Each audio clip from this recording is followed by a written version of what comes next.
No sé cuántos de ustedes saben, pero el día de hoy se ha declarado Día Mundial de Oración por los cristianos en Irak. Ustedes saben, hay muchos hermanos nuestros que están siendo decapitados, están muriendo.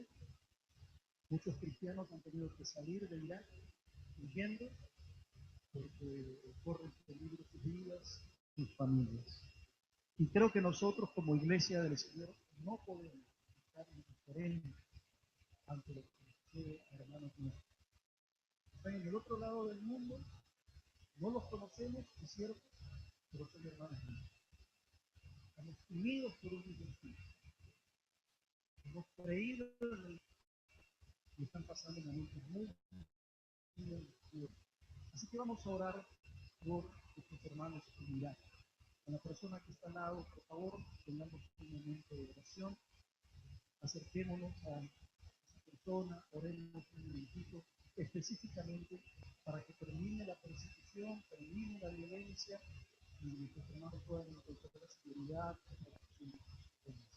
A la persona que está al lado, tengamos un breve momento de oración por este motivo.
nuestro Dios y Padre Celestial, una vez más venimos delante de tu presencia, en esta ocasión, Señor, para pedirte por nuestros hermanos en Irak, hermanos nuestros, hombres y mujeres que han depositado su fe en Jesucristo, pero que están viviendo y pasando por experiencias muy duras en medio de la persecución y de la violencia que vive ese país. Señor, queremos pedirte en esta hora que tú tengas misericordia de ese pueblo y de manera especial por nuestros hermanos. Señor, te pedimos que tú y que les ayudes a poder guardar toda su confianza en ti, Señor, en estos momentos. Oramos, Señor, para que termine la violencia, la persecución a ellos. Que esto sirva solamente para que tu iglesia pueda ser fortalecida aún mucho más en medio de esta persecución. Ponemos a nuestros hermanos en tus manos y lo pedimos con gratitud. En el nombre de Jesús, nuestro Señor. Amén. Amén. Es un privilegio el que nos da el Señor de poder orar por nuestros hermanos en el otro lado del mundo que están pasando por momentos difíciles, apremiantes. Así que consideremos eso como un privilegio que Dios nos da y oremos también en nuestras casas, en nuestras células, en los ministerios, por nuestros hermanos que están sufriendo persecución. El día de hoy vamos a hablar en esta serie sobre la vida de la iglesia, vamos a hablar sobre la lucha espiritual en la vida de la iglesia. La lucha espiritual en la vida del creyente. Y debo empezar diciendo que este tema no es un tema fácil de tocar. No es un tema sencillo. Es un tema que tiene tremendas profundidades bíblicas y teológicas. No es un tema que pueda ser tratado superficialmente. Porque si hay alguien que no va a querer que revelemos su forma de actuar y sus maquinaciones, ese es el enemigo de nuestras almas, el diablo. Y nosotros sabemos que cuando venimos al Señor, venimos en una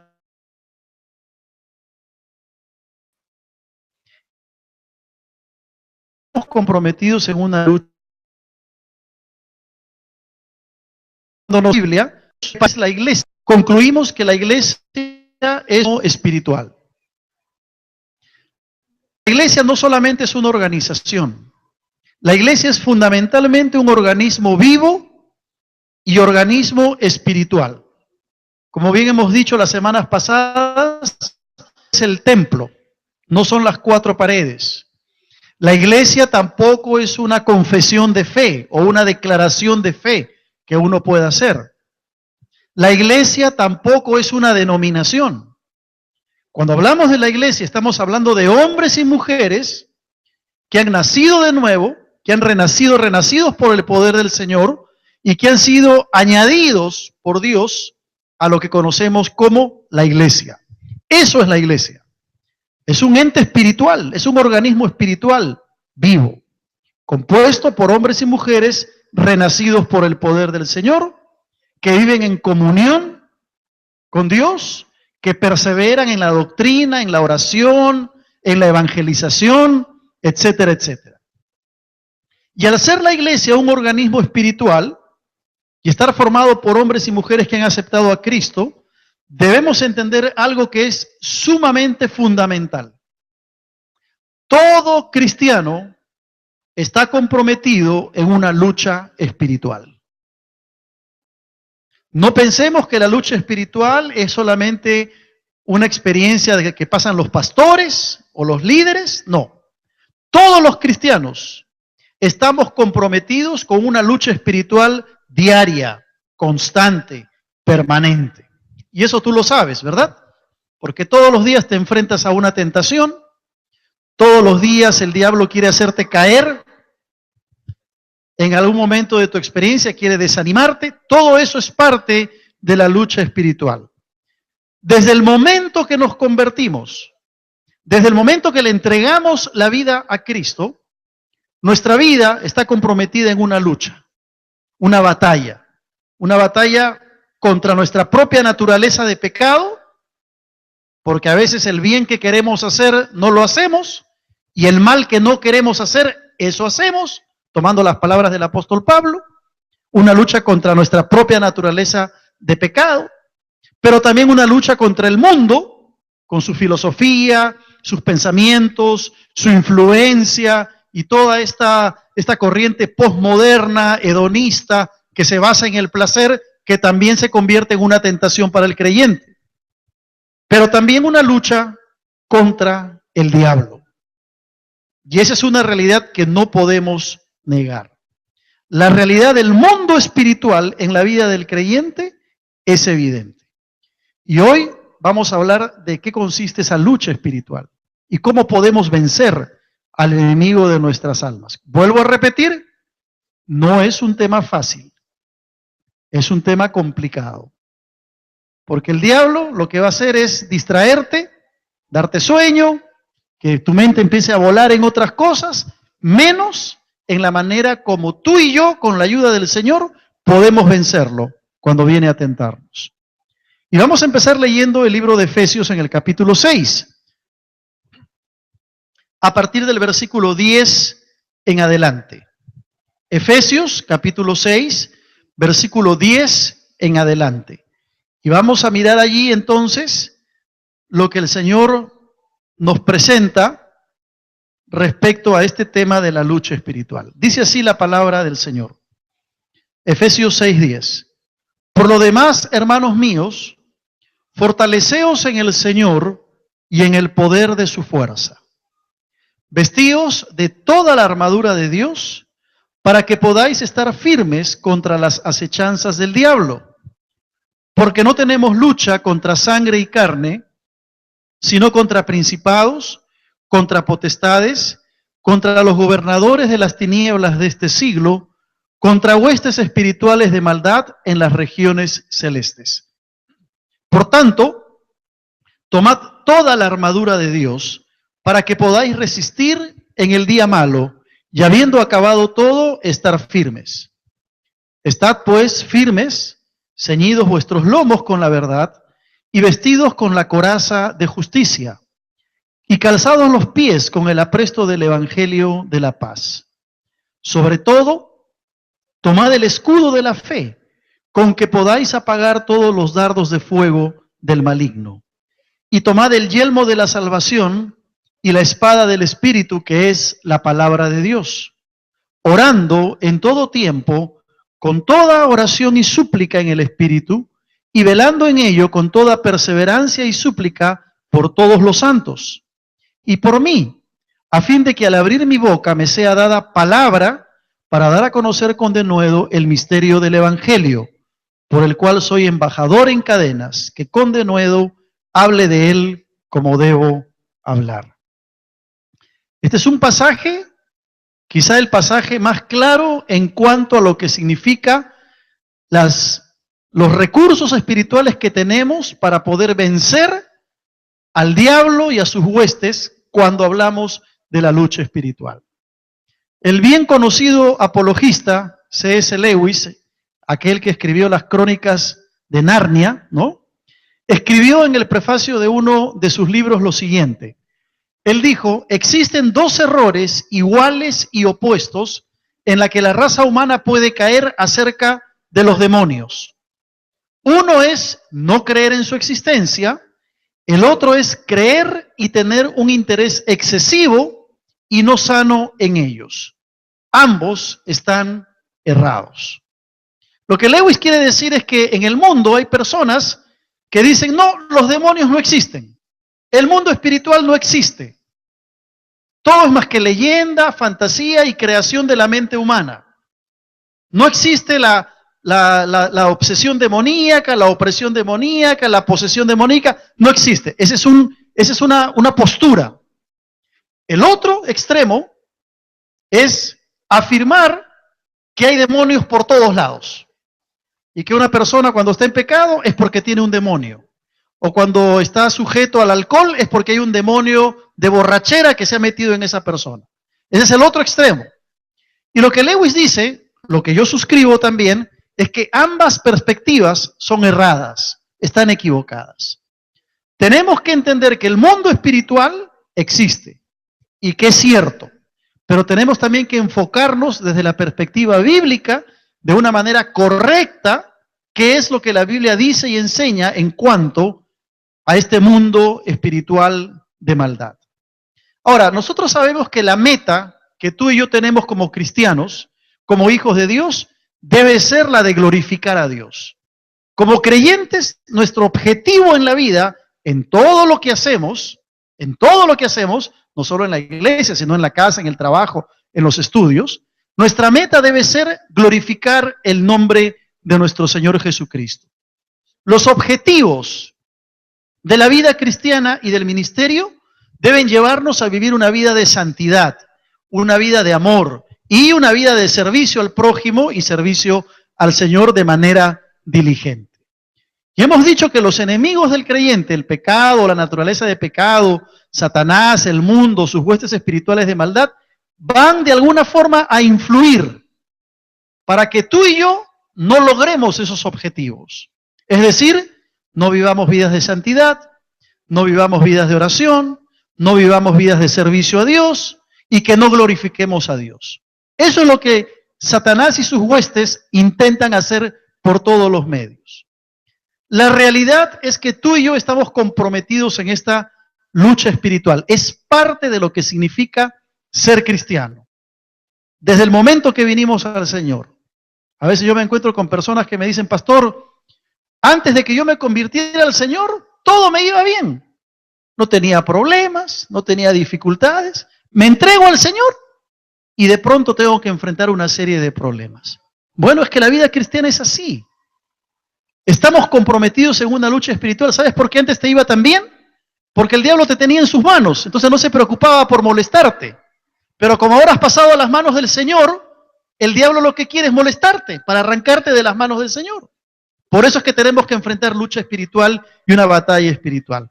El problema está en que muchas veces no somos conscientes de esa realidad espiritual. Como vivimos en esta parte del mundo más occidentalizada, no somos tan conscientes de la realidad espiritual como, por ejemplo, los creyentes en el Oriente pueden serlo. Y yo tendría cantidad de historias para contarles de experiencias de tipo espiritual que he tenido durante casi estos 30 años de ministerio. Recuerdo cuando recién empezaba mi ministerio, siendo jovencito, lo primero que tuve que enfrentarme fue a una señorita que estaba poseída por el demonio. Y la tuve así frente a mí y tuve que enfrentar esa situación. La realidad espiritual es algo evidente en la vida de todos. Y Pablo nos dice que la lucha espiritual como realidad presente tiene ciertas implicaciones. Y yo quisiera que podamos ver en primer lugar cuáles son las instrucciones que encontramos en este pasaje frente a la lucha espiritual. Instrucciones que tú y yo tenemos que seguir. La primera de ellas aparece en el versículo 10. Tiene que ver con el fortalecerse. Fortaleceos. Por lo demás, hermanos míos, dice el apóstol Pablo, fortaleceos en el Señor y en el poder de su fuerza. La traducción que encontramos en nuestras Biblias no es la mejor, ya que la idea parecería ser que existen recursos en nosotros mismos que nos llevan a poder tener victoria, y no es así. Lo que quiere decir el idioma original es, sé hecho fuerte en el Señor. Sé fortalecido en el Señor. Esa es la idea detrás del texto. Es decir, por una nueva relación con Cristo y por permitir que el Espíritu Santo nos llene cada día en nuestra vida, tú y yo nos vamos fortaleciendo para poder enfrentar al diablo y las tentaciones y las luchas de la vida cristiana. En otras palabras, somos hechos fuertes en el Señor. Y dice, en el poder de su fuerza. Es un sinónimo casi de lo anterior. Es un lenguaje característico del apóstol Pablo. Muchas veces Pablo va a hablar del poder que hay en Dios. Entonces, la primera instrucción que encontramos en la Biblia es que tú y yo tenemos que dejar que el Señor fortalezca nuestra vida con su poder para poder hacer frente a la lucha espiritual. Y yo aquí te pregunto, y quiero que tú te preguntes también seriamente delante del Señor, si estás permitiendo que tu vida diariamente pueda ser fortalecida por el poder del Señor. Porque algunos saldrán hoy día después del culto, se irán a casa, ¿verdad? Y dirán, qué lindo estuvo el culto, el Señor me ha bendecido, me siento fortalecido. Pero yo te pregunto, ¿qué va a pasar mañana? Que no hay culto. Y el martes, y el miércoles, y el jueves. La idea del fortalecimiento, bien interesante lo que dice el apóstol Pablo, porque cuando dice fortaleceos en el Señor está usando una forma de verbo que es un imperativo presente. Está en el tiempo imperativo presente, que quiere decir que nuestro fortalecimiento debe ser continuo. Si tú sales fortalecido hoy del culto, gracias a Dios. Pero mañana tienes que buscar al Señor nuevamente para que puedas estar fortalecido durante el día. Es un continuo presente. Y ese fortalecimiento es en el poder de la fuerza del Señor. En segundo lugar, dice vestíos, el versículo 11. Vestíos de toda la armadura de Dios para que podáis estar firmes contra las acechanzas del diablo. Esta es una invitación a vestirnos de toda la armadura de Dios. El término vestirse es un término muy común en el apóstol Pablo. Él habla de vestirse del nuevo hombre, dice a los colosenses. Es un lenguaje que el apóstol Pablo usa permanentemente. Y está hablando de un paso definido que tú y yo como cristianos tenemos que dar.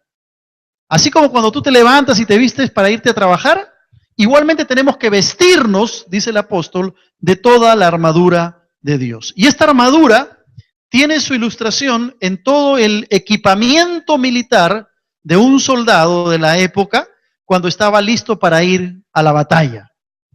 Incluye armas defensivas y armas ofensivas, y de eso vamos a hablar en un momento.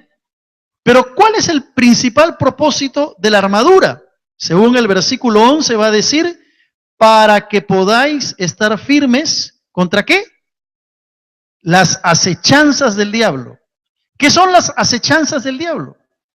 Son los ataques del maligno. Son las estrategias, las maquinaciones que usa el diablo para hacernos caer, para sacarnos del objetivo de glorificar a Dios y de vivir vidas santas. Si tú estás aquí en esta mañana en el culto, es porque tú quieres agradar a Dios, ¿verdad? Quieres escuchar la palabra para salir fortalecido, para enfrentar el diario vivir. Pero el diablo sabe que puede usar cualquier tipo de artimañas, maquinaciones, acechanzas, para desviarte del propósito que Dios tiene para tu vida. El diablo es un enemigo que puede ganar la victoria atacándonos frontalmente o cobardemente, pero va a buscar cantidad de formas para hacernos caer y llevarnos al pecado. Entonces, el vestirse tiene como propósito estar firmes contra los ataques del maligno. Pero mira lo que dice el versículo 12. En el versículo 12 se nos dan las razones por las cuales tú y yo tenemos que entender cuál es el propósito de vestirnos de toda la armadura de Dios. Porque no tenemos, que dice, lucha contra sangre y carne, sino contra principados, contra potestades, contra los gobernadores de las tinieblas de este siglo, contra huestes espirituales de maldad en las regiones celestes. Aquí en el versículo 12 se nos dan las razones por las que tú y yo tenemos que hacer caso a estas instrucciones mandatorias. El apóstol Pablo está queriendo resaltar que la realidad espiritual es evidente. Él no está jugando a la iglesia. No está hablando cosas fantasiosas ni de leyendas. Está diciendo hay una lucha espiritual. Nuestra lucha no es contra sangre y carne, dice. ¿A qué se refiere? Está diciendo que nuestra lucha no es contra lo temporal. No tiene que ver con la naturaleza humana, sino que la lucha es espiritual. la que libramos tú y yo cada día. Y empieza a describir a esos enemigos reales del cristiano. Dice principados. Los principados son los poderes angelicales que tienen toda una organización y que desarrollan toda una estrategia para tentar al creyente y hacerlo caer. Está hablando de principados, habla luego de potestades, es decir, esos espíritus angelicales, casi son sinónimos. Y alguien ha dicho que si pudiéramos ver lo que pasa en las esferas celestiales, veríamos a los ángeles de Dios luchando contra los demonios. Esos demonios que quieren distraerte, que quieren alejarte del Señor, que quieren hacer que tú pienses que no vale la pena seguir al Señor, que mueven tu fe y te hacen caer. Luego los llama gobernadores de las tinieblas de este siglo. La mejor traducción sería gobernadores de las tinieblas de este mundo. Se refiere al sistema en el cual vivimos, el mundo. Y nosotros sabemos que el príncipe de este mundo es Satanás, porque así lo ha dicho el Señor. Los demonios han usurpado temporalmente el poder de Dios, temporalmente. Y Dios se los ha permitido. Por eso es que vemos un mundo que cada vez está peor, que en vez de mejorar, estamos retrocediendo. Ya no hay valores morales. Encontramos que en el mundo están dándose toda clase de enfermedades. Ahora apareció el virus del ébola en el África, ¿verdad? El otro virus que aparece aquí en la selva de Perú y de Brasil, Chingucuya creo que se llama, algo así. Esa fiebre rara que ha aparecido. Terremotos por diferentes lugares, guerras, nación que se levanta contra nación, este grupo del movimiento islámico o la nación islámica que está arrasando con creyentes, con cristianos y con todo el mundo, que no tiene ningún temor en tomarse un video o una fotografía con un rehén y decapitarlo para que todo el mundo lo vea. Todo eso nos habla de un mundo que está cada vez peor. No creamos que el mundo va a mejorar, el mundo va a ir cada vez de mal en peor. ¿Por qué razón? Porque el príncipe de este mundo es Satanás. Y él está gobernando en los corazones de mucha gente que no conoce a Dios. Por eso se le llama gobernadores de las tinieblas de este mundo. Se le llama huestes espirituales de maldad en las regiones celestes. Y aunque su dominio presente se extiende sobre la tierra, sus orígenes y su base de operaciones de este mundo espiritual va más allá de este mundo. Así que, hermanos, tenemos que ser cuidadosos y tomar conciencia de lo que sucede. No para irnos al extremo de negar al diablo, ni de irnos al otro extremo de ver demonios por todos lados. Pero la lucha espiritual es algo evidente. Y yo puedo decirlo que en la iglesia de San Felipe estamos pasando por una lucha espiritual. ¿Ustedes creen que lo que le ha sucedido al pastor Alejandro es casualidad? Si bien es cierto, Dios es soberano y lo ha permitido, seguramente que ahí tiene que ver mucho también las huestes espirituales de maldad, queriendo turbarlo, queriéndole poner cargo de conciencia a sus hijos, privándolo de poder venir a la iglesia para ministrar y una serie de cosas. Hace un rato conversaba con algunos hermanos, líderes de nuestra iglesia. De pronto, el papá de una de nuestras hermanas se cae, se fractura la cadera, está en el hospital, cuando este hermano quería ir al campamento de Adonai. A otro hermano lo asaltaron hace poco. Todo eso no puede ser casualidad, porque el liderazgo de la iglesia de una manera particular está enfrentando estas luchas, esta batalla. Yo el día de ayer estaba jugando con mi nieta y en una de esas quise cargarla y sentí en la espalda ese chicotazo que me ataca cuando estoy bajo mucho estrés o cuando hago un movimiento inadecuado. Y yo le dije, Señor, mañana yo tengo que predicar. Y sabía que tenía que predicar este tema, obviamente. Y el primer culto estuve parado aquí predicando con dolor en la espalda. Ahora, gracias al Señor, ha cedido bastante, estoy medicado. Pero yo le dije, Señor, en tu nombre yo me voy a parar y voy a ir a predicar tu palabra. No le voy a dar gusto al enemigo de nuestras almas. Y mi esposa, antes de salir, le dije, ora, ella oró por mí. Y le dijo, Señor, gracias por el dolor de mi esposo. Porque en todo tenemos que agradecer a Dios. Y llegué aquí a la iglesia y le pedí al pastor Wilmer, ven, apóyame en oración, ora por mí en estos momentos porque estoy con mucho dolor. El diablo va a buscar por diferentes medios atacarnos, desanimarnos, desalentarnos, hacernos dudar de nuestra fe. Pero gloria al Señor que, como dice Colosenses, el Señor ha obtenido la victoria en la cruz sobre los demonios. Ahora miren el versículo 13, porque Pablo pasa a decir que en vista que el poder es sobrenatural, el creyente también necesita un equipamiento sobrenatural para vencer a los demonios.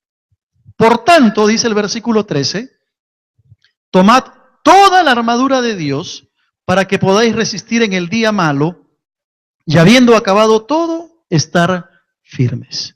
Esa es la tercera instrucción que encontramos en la palabra del Señor. Tomar toda la armadura de Dios. Y el apóstol Pablo aquí vuelve a enfatizar que se trata de la armadura de Dios. No es la armadura del cristiano.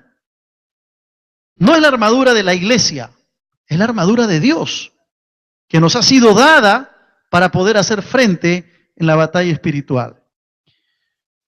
Hay toda una instrucción en el ser fortalecidos, en el vestirnos y ahora en tomar toda la armadura de Dios. Y se dan dos razones por las cuales debemos tomar toda la armadura de Dios. La primera aparece en el versículo 11,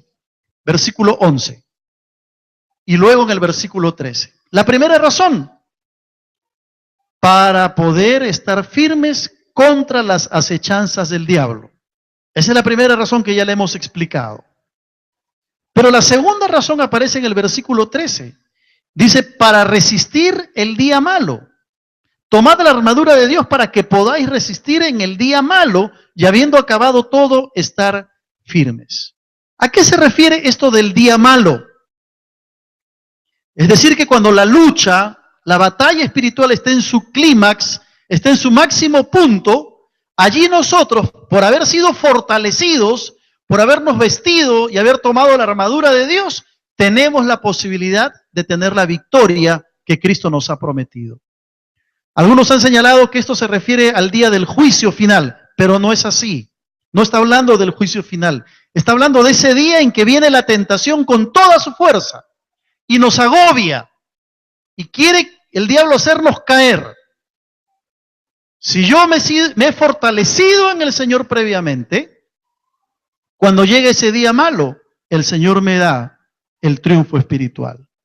Y ahora entonces estoy en condiciones de estar firmes, como dice el apóstol Pablo. La palabra firme se repite varias veces en estos pasajes. Entonces, la tercera pregunta que tenemos que hacernos es, antes de ver eso, quizá mirar lo que significa la armadura del soldado. Aquí en este gráfico ustedes pueden ver que el soldado llevaba un yelmo que le cubría la cabeza, una coraza que servía para cubrir el pecho, el cinturón que le permitía sujetarse bien la ropa, un escudo, una espada y unas botas o el calzado que le permitía poder correr en plena lucha. Y el apóstol Pablo pasa a especificar cada uno de estos aspectos que juntos hacen el equipamiento para el creyente, para poder enfrentar la lucha espiritual. Y va a pasar a señalar las armas del soldado en el servicio militar y su equivalencia. Dice, estad pues firmes, ceñidos vuestros lomos con la verdad. El cinto, en la antigüedad, servía para ceñirse. Y Pablo la equipara con la verdad. ¿Para qué servía ese cinto? Muy sencillo. Cuando tú te pones tu pantalón, los varones, ¿no es cierto? Y no te pones una correa, lo más probable es que si el pantalón te quedó un poquito ancho, se te va a caer, ¿no? Bueno, en la antigüedad el cinto servía para sujetar la ropa del soldado. Y era tan importante, que el soldado podía perder en el enfrentamiento mano a mano si es que no estaba bien sujetado ese cinto. Y Pablo dice, es el cinto de la verdad. Su equivalente es la verdad hablada. Y esto nos recuerda mucho, sin duda, la integridad en la vida del cristiano. Y en estos días en que la integridad se ha venido a menos, ¿no? Ya no se puede confiar en la palabra de la gente, ya no se puede confiar en lo que la gente dice, porque sencillamente parecería que la integridad ha pasado de moda. En segundo lugar, nos va a hablar de la coraza. La coraza, dice ahí, no solamente ceñidos vuestros lomos con la verdad, sino vestidos con la coraza de justicia. ¿La coraza para qué servía? Para proteger al soldado, le protegía su corazón, pero también le protegía los pulmones. Entonces, cuando el soldado iba a la batalla, a la lucha, tenía que ir protegido tanto adelante como atrás. Y esto nos habla de cuidar el corazón. El corazón tiene que ver con el deseo de someterse totalmente a la voluntad de Dios. De eso está hablando el apóstol Pablo. Un total sometimiento a la voluntad del Señor. Se habla de la coraza de justicia. Y como decíamos hace un momento, el diablo nos va a atacar por delante o por atrás. Y la coraza simboliza la protección de Dios cuando uno está sometido a la voluntad de Dios, donde nos protege el corazón y la retaguardia. En tercer lugar, se habla del calzado. El calzado, dice, calzados los pies con el apresto del evangelio de la paz. Y aquí el calzado tiene su equivalencia en la paz. Es interesante porque los historiadores dicen que las batallas se podían perder si los soldados no iban con las botas adecuadas, si no iban con el calzado adecuado. La espada y el escudo perdían efectividad por tener un soldado con calzado deficiente. El soldado, por ejemplo, tenía que, cuando terminaba la batalla, tenía que ir corriendo donde el rey y decirle, hemos ganado la guerra. Es el que daba las buenas nuevas al rey sobre la victoria obtenida. Entonces, cuando Pablo dice que tenemos que tener calzados los pies con el evangelio de la paz, nos está hablando de esa bendición que tú y yo tenemos de llevar el evangelio a otras personas. Y al llevar el evangelio y compartir el evangelio, estamos tomando la armadura de Dios que nos permite vencer las huestes de maldad. Si tú predicas el evangelio y compartes el evangelio, no va a haber tiempo para que el diablo te tiente y te haga caer. Y yo aquí quiero preguntarte, ¿cómo estás en tu 1 por 1? Estamos ya casi acabando el año, entrando a la última parte del año. ¿Has podido compartir el evangelio de la paz con una persona por lo menos en este año? ¿Y cuidarla y traerla a la iglesia? ¿Y atenderla y pastorearla? ¿O hemos sido indiferentes en la comunicación del evangelio? Luego el apóstol va a decir, sobre todo, tomad el escudo de la fe. El escudo de la fe. Y aquí es una referencia directa a un tipo de escudo que el soldado usaba. Era un escudo de más o menos 1,20 m que le protegía prácticamente todo el cuerpo a ese soldado. Pero la fe aquí, de la cual se habla, no es meramente un conocimiento intelectual. Porque dice la Biblia que aún los demonios creen y tiemblan. Los demonios saben que Dios existe, pero le tienen temor, le tienen miedo. Aquí está hablando de una fe que va más allá de un conocimiento intelectual. ¿Sabes de qué tipo de fe está hablando?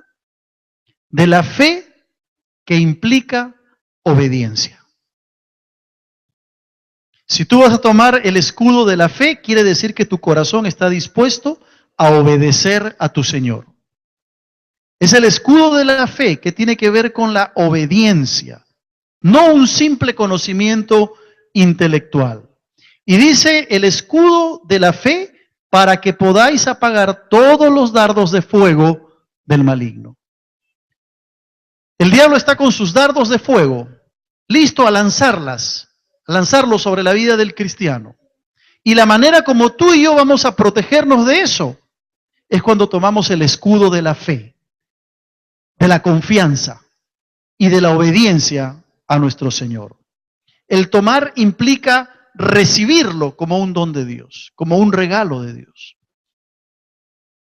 En la antigüedad se usaban dardos para matar a los enemigos también.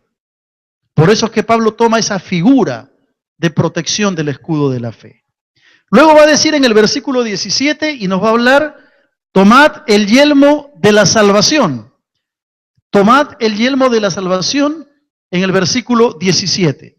El yelmo servía para proteger al soldado en la cabeza. La cabeza es una parte muy vulnerable. Y aquí el yelmo es identificado con la misma salvación que el Señor nos ha traído. Esta es una característica del libro de Efesios. Y la salvación no solamente como un evento futuro, sino sobre todo como un evento presente, hoy. La Biblia va a decir, hoy es el día de salvación. Así que si tú estás aquí tal vez por primera o segunda vez escuchando este mensaje y participando del culto, déjame decirte que tú tendrás la oportunidad de poder decirle sí al Señor y responder a esa salvación efectiva que Él puede hacer en tu vida. Cuando nosotros los cristianos nos gozamos en nuestra salvación, estamos tomando esa armadura de Dios para poder enfrentar a Satanás. Porque lo que el diablo quiere, como dijimos al comienzo, es sacarnos del objetivo que es glorificar a Dios y vivir vidas de santidad y de obediencia. Entonces el diablo no está contento y quiere que nosotros nos alejemos de Dios. Pero el Señor ha dicho que Él ha provisto ya la salvación para cada uno de nosotros. Y tú en esta mañana podrás entregarle tu vida a Cristo y empezar a experimentar también lo que significa la salvación. Y luego finalmente habla de la espada del Espíritu. En el siguiente versículo, o en el mismo versículo 17 va a decir, y la espada del Espíritu que es la palabra de Dios. Interesante que este es el único elemento de ataque. Todos los otros 5 son elementos de defensa. Y Pablo dice que la espada del Espíritu es la palabra de Dios. Esa palabra de Dios que es viva y eficaz, que puede cambiar y transformar los corazones, es la mejor arma de ataque contra Satanás y sus huestes de maldad. ¿Te acuerdas cuando el Señor Jesucristo fue tentado? Las 3 veces que fue tentado, respondió, escrito está, escrito está, escrito está. Y la palabra de Dios se constituye en ese elemento que nos permite hacer frente a la lucha espiritual. Lo que pasa es que a veces nosotros no somos conscientes de ello. ¿Sabes tú que en estos momentos en Irak, nuestros hermanos no pueden tener una Biblia? No pueden caminar libremente por las calles con una Biblia bajo el brazo a riesgo de que los maten. Y nosotros tenemos quizá en casa, como siempre decimos, 2, 3, 4 versiones. Y a veces no leemos las Escrituras, la palabra de Dios. Estamos en 2 semanas para empezar el nuevo trimestre de la escuela bíblica. Para que los hermanos puedan la palabra de Dios. Yo te pregunto, ¿estás haciendo de la palabra de Dios tu vida y esa espada que te permita enfrentar a Satanás? Cuando a veces yo entrevisto a algunos hermanos, pastor, no puedo con este pecado, no puedo con esta debilidad, ya no sé qué hacer. Yo les pregunto, ¿estás leyendo tu Biblia? ¿Cómo estás en el tema de la fe? ¿Estás compartiendo el Evangelio con otros? Y descubro que no. Y cuando es así, uno le tiene que decir a ese hermano, pero ¿cómo vas a tener victoria si no estás llenando tu mente y tu corazón de la palabra de Dios? Es por eso que en cada culto estamos aprendiendo un versículo bíblico al mes. No es porque no tengamos otra cosa que hacer o esté de moda, no. Lo estamos haciendo porque creemos que la palabra de Dios, cuando se atesora en la mente y el corazón, cambia la vida. y nos da las herramientas para poder vencer al enemigo de nuestras almas. Ahora, ¿en qué consiste todo este equipamiento del cual hemos hablado? ¿En qué consiste la armadura del creyente? Bueno, hemos hablado de integridad, ¿verdad? Consistencia en la vida. Hemos hablado también de que significa una total obediencia a la voluntad de Dios. Cuando hablamos de este equipamiento, su paralelo está en esto que estamos señalando: integridad, obediencia a la voluntad de Dios. Estamos hablando de conciencia de las promesas, de las buenas nuevas, compartir el mensaje con los que no lo tienen. Estamos hablando de una fe viva, una fe dinámica que tiene que mostrarse en nuestra experiencia diariamente, una salvación que es efectiva, que el Señor nos ha permitido experimentar y vivir de esa salvación, y por cierto, como hemos señalado, la palabra de Dios. Todos estos son dones que Dios nos ha provisto, son regalos que Dios nos ha dado a cada uno de nosotros. Y tienen que estar en nuestra vida si realmente queremos tener victoria en medio de la tentación. ¿Sabes cuál es el gran problema de los cristianos? La negligencia, el descuido. Porque si tú y yo siguiéramos todo este equipamiento y nos apropiáramos de ese equipamiento en nuestra vida, tendríamos victoria sobre los demonios. Tendríamos victoria sobre la tentación. Pero a veces nos descuidamos. No vivimos en integridad o en obediencia a la voluntad de Dios. Nos falta fe, no atesoramos nuestra salvación. Viene el diablo y nos zamaquea como paja. ¿Por qué? Porque no nos hemos preparado. Acuérdate, para que cuando venga el día malo puedan estar firmes frente a las acechanzas del maligno.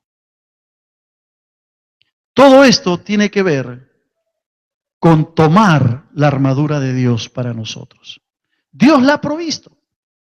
Y es interesante que el apóstol Pablo en el versículo 18 encierra todo diciendo: orando en todo tiempo, con toda oración y súplica en el Espíritu, y velando en ello con toda perseverancia y súplica por todos los santos. ¿De qué está hablando el apóstol? De la disciplina de la oración. La disciplina de una vida de oración que busca al Señor permanentemente. Así que cuando tú enfrentes tus debilidades, tus tentaciones, las pruebas en la vida, pregúntate si has tomado toda la armadura de Dios para tu vida. Y si estás orando, que no te extrañe que si tú no haces caso a todo esto, venga el diablo, te tiente y te haga caer. Y te saque del propósito que Dios ha establecido para tu vida, cuál es vivir una vida que glorifique el nombre del Señor. Termino. La apropiación de la victoria ya la ganó Cristo en la cruz. Ya no tenemos que hacer nada más que ser obedientes, porque ya Cristo triunfó, exhibió públicamente a las huestes espirituales de maldad. Pero la victoria se mantiene mientras tú y yo caminemos obedientemente en el Espíritu y con una firmeza para resistir al diablo. El camino a la libertad espiritual está en seguir a Jesús. Porque si tú no lo conoces a Jesús, no tienes los recursos espirituales para poder hacer frente a la lucha espiritual. El camino a la verdadera libertad espiritual está en seguir las huellas de nuestro Señor Jesucristo, en obediencia a su palabra, en comunión con el Padre y en el poder del Espíritu Santo. Cristo ya venció en la cruz a Satanás.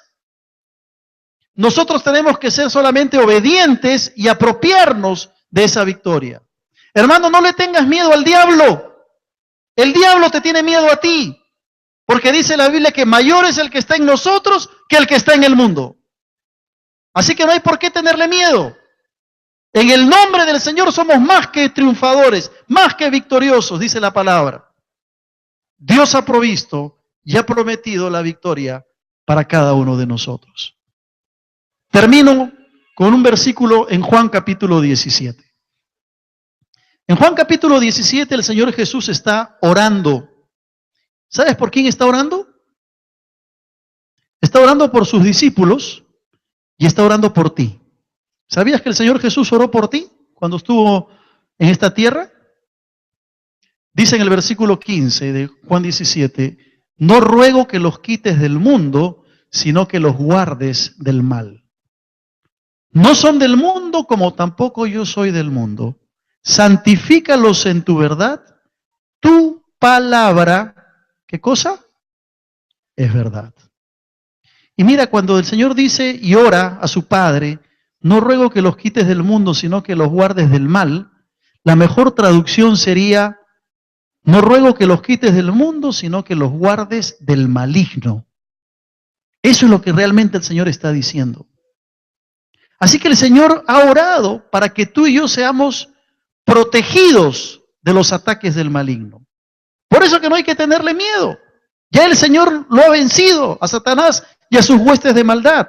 Pero sí tenemos que tomar toda la armadura de Dios para que cuando llegue ese día de tentación, hacerle frente y salir victoriosos.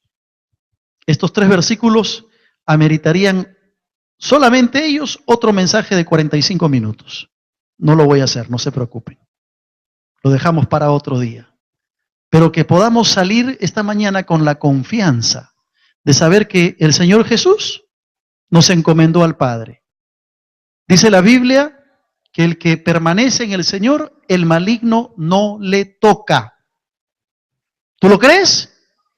Así que el diablo no tiene ningún derecho sobre tu vida ni sobre la mía. Lo único que el Señor quiere es que nos apropiemos de toda la armadura de Dios, que vivamos vidas de santidad, que traigan gloria a su nombre. Amén. Oramos, cerremos nuestros ojos y vamos a entrar en un momento de recogimiento espiritual.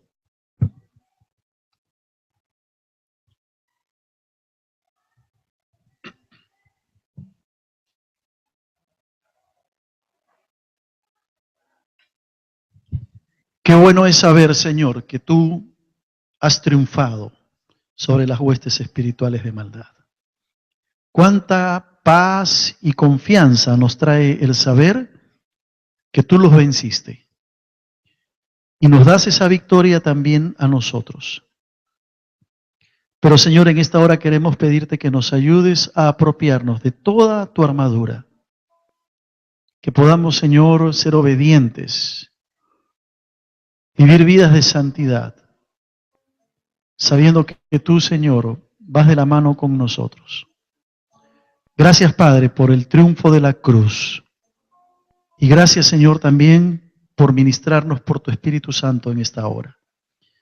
Toca los corazones de aquellos que te necesitan, Señor. Mientras estamos así orando, tal vez en esta mañana hay personas que están aquí por primera o segunda vez y que han escuchado este mensaje y Dios ha tocado sus corazones y quieren venir al Señor. Quieren abrirle el corazón al Señor. Quieren recibir a Cristo en su vida. Si es así, yo quisiera orar por ti en esta hora. Pedir que Dios bendiga tu vida, tu familia. Y tú puedas salir de aquí con Cristo en el corazón. Y si ese es tu deseo, ahí donde estás te voy a pedir que levantes tu mano. Y yo voy a orar por ti. ¿Habrá alguna persona que quiere venir al Señor? Dios le bendiga. ¿Alguien más? Dios le bendiga. Dios te bendiga. Dios le bendiga a usted también. Es el momento de entregarle la vida al Señor y decir, Señor, yo quiero tomar esa armadura para que cuando venga el día malo, saber que tú estás conmigo y me vas a librar de las tentaciones. Si ese es tu deseo, permíteme orar por ti. ¿Alguien más quiere hacerlo? Levante su mano. Yo voy a verle desde aquí y voy a orar. Ustedes que han levantado su mano, manténganla en alto para verlos, por favor, y poder orar por ustedes. Gracias, gracias. Dios le bendiga a usted también. Quisiera pedirles a ustedes que han levantado su mano, que vengan aquí adelante. Yo quiero orar con ustedes. No voy a hacer nada raro más que orar, pedir que Dios les bendiga a ustedes, sus vidas, sus familias. Póngase de pie, por favor, pida permiso, venga aquí adelante, vamos a orar, sin ningún temor. Pase, pase señorita, pase caballero. Si alguien más quiere venir, quizás no levantó la mano, pero quiere venir, póngase de pie y venga aquí. Vamos a orar juntos. Vamos a decirle, Señor, aquí está mi vida, yo me entrego a ti, quiero dedicar mi vida a ti.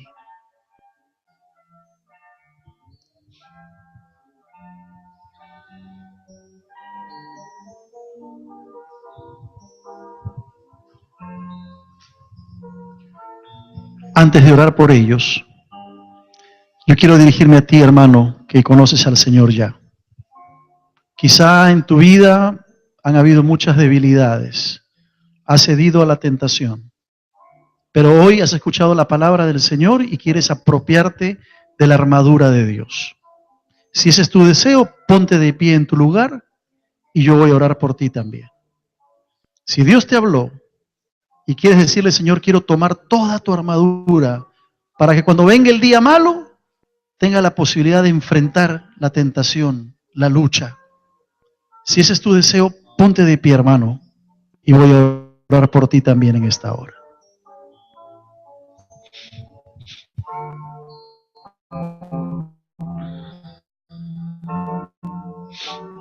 Gracias.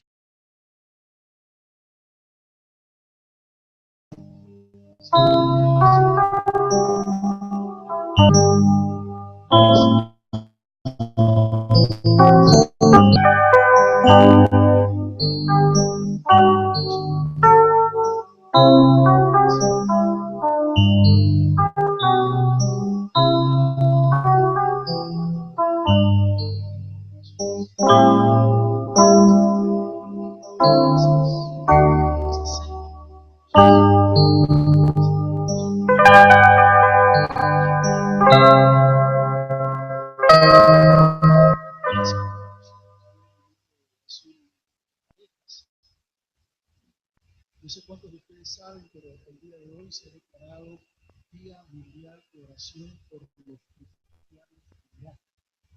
Ustedes saben, hay muchos hermanos nuestros que están siendo decapitados, están muriendo.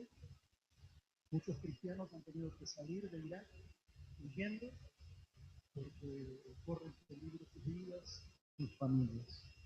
Y creo que nosotros como Iglesia del Señor no podemos estar indiferentes ante lo que sucede a hermanos nuestros. Están en el otro lado del mundo, no los conocemos, es cierto, pero son hermanos nuestros. Estamos unidos por un mismo espíritu. Hemos creído en el y están pasando momentos muy duros. Así que vamos a orar por nuestros hermanos en Irak. A la persona que está al lado, por favor, tengamos un momento de oración. Acerquémonos a esa persona, oremos un momentito específicamente para que termine la persecución, termine la violencia y nuestros hermanos puedan encontrar la seguridad, la protección. A la persona que está al lado, tengamos un breve momento de oración por este motivo.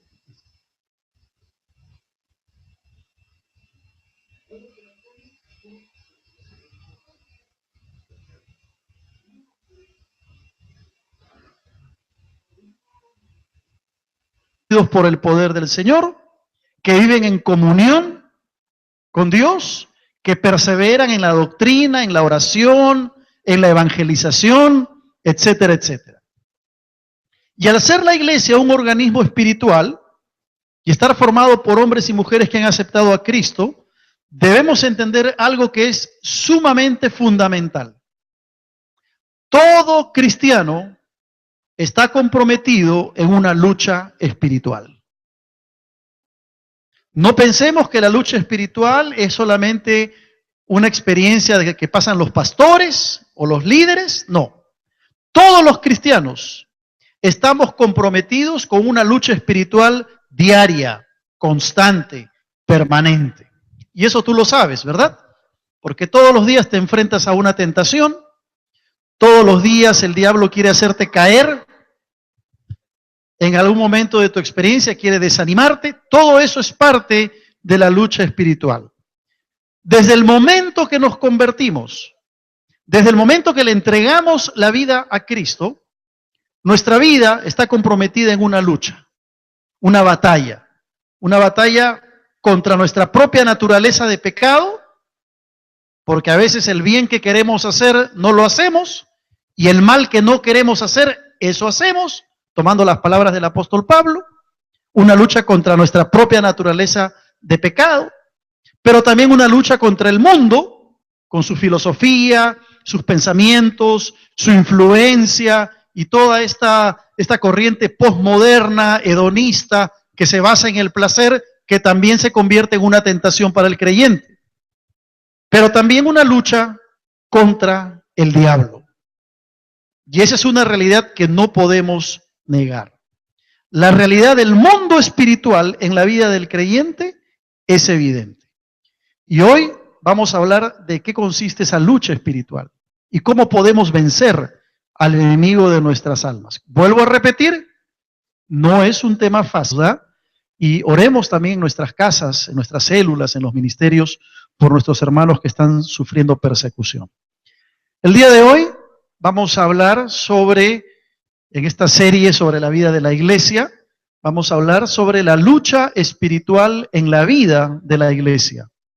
La lucha espiritual en la vida del creyente. Y debo empezar diciendo que este tema no es un tema fácil de tocar. No es un tema sencillo. Es un tema que tiene tremendas profundidades bíblicas y teológicas. No es un tema que pueda ser tratado superficialmente. Porque si hay alguien que no va a querer que revelemos su forma de actuar y sus maquinaciones, ese es el enemigo de nuestras almas, el diablo. Y nosotros sabemos que cuando venimos al Señor, venimos en una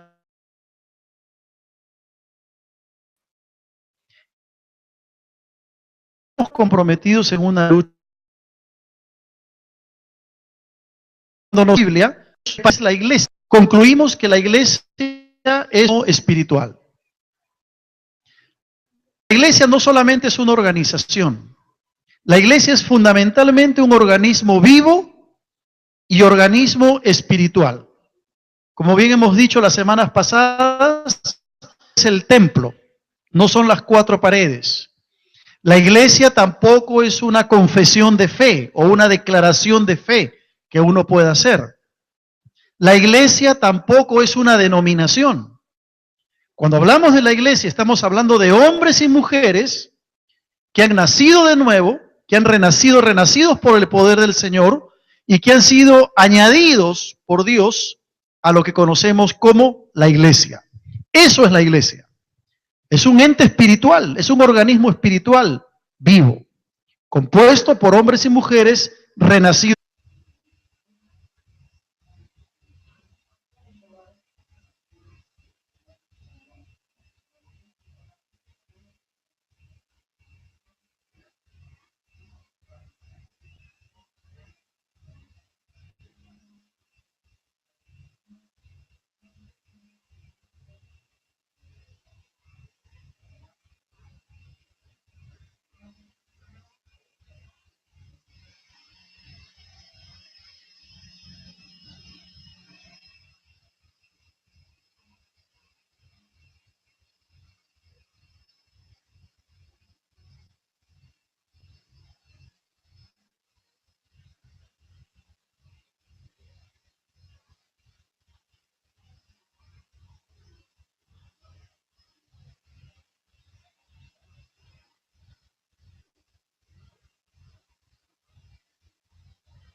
nuestro Dios y Padre Celestial, una vez más venimos delante de tu presencia, en esta ocasión, Señor, para pedirte por nuestros hermanos en Irak, hermanos nuestros, hombres y mujeres que han depositado su fe en Jesucristo, pero que están viviendo y pasando por experiencias muy duras en medio de la persecución y de la violencia que vive ese país.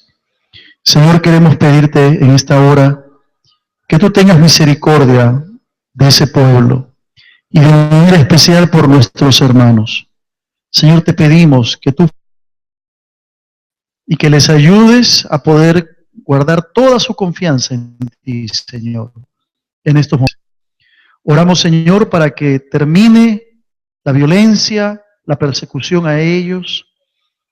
Esto sirva solamente para que tu iglesia pueda ser fortalecida aún mucho más en medio de esta persecución. Ponemos a nuestros hermanos en tus manos y lo pedimos con gratitud. En el nombre de Jesús, nuestro Señor. Amén. Amén. Es un privilegio el que nos da el Señor de poder orar por nuestros hermanos en el otro lado del mundo que están pasando por momentos difíciles, apremiantes. Así que consideremos eso como un privilegio que Dios nos da.